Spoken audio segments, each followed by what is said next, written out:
Here at the Treated Spaces Research Group at the University of Birmingham, we activate our research and strive to ensure that it brings maximal benefit to multiple constituencies.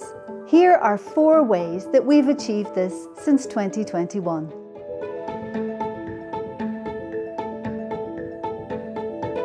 Working as consultants, we were delighted to bring Indigenous voices into dialogue with UK exam boards and publishers.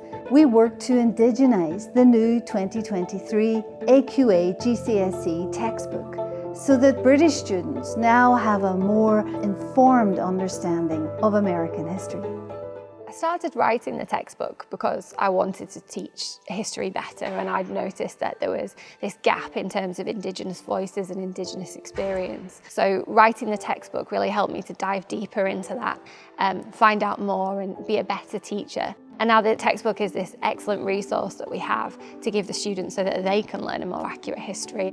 It's not just about the story, it's about the people who made the story and why the story is happening. I feel like if people aren't a part of the story that they were actually in, they might feel like isolated and stripped from society, even though they're a part of it. It's important to reflect everyone that's within your community, and just because there's one culture that's predominant in a community doesn't mean that that's the only one we should be learning about in a formal education. I think if you don't approach a story from lots of different perspectives, then the history that you're giving to the students is not an accurate history. But also it's not as engaging either. Students need the storytelling and the characters and all of this different diverse and wonderful range of experiences, and that's what gets them hooked and interested in history. We also activated our research by impacting thousands of visitors, as well as the volunteers and staff at the American Museum and Gardens in Bath.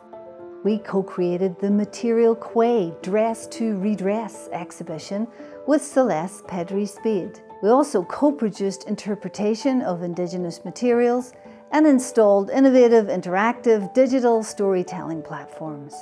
It was really moving. There was something quite deep about it for all of us, and what we took away from it, I would say, was very kind of unexpected in a positive way. Celeste's works were beautiful, but they weren't threatening. It made it very easy for them to kind of then engage with slightly more challenging topics. If you want to get across a message, it helps to have something beautiful for people to look at. That attracts their attention.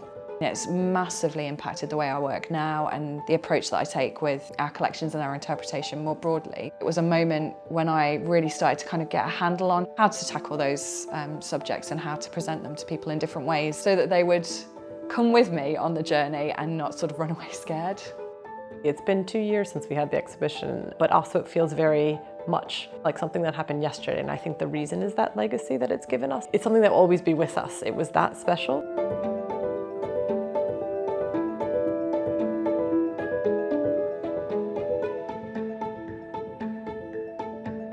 So really pleased to have this new installation at the American Museum and Gardens. We don't have any Indigenous staff members, so to be able to bring those genuine Indigenous voices into our galleries so that our visitors can experience that is really, really important.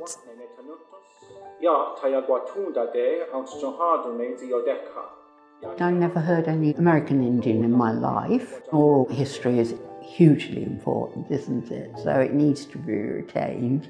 Finally, we were really pleased that our co-investigator, Mark Walters, was able to contribute expert evidence in the case of R.V. Montour, which was heard by the Quebec Superior Court in 2023.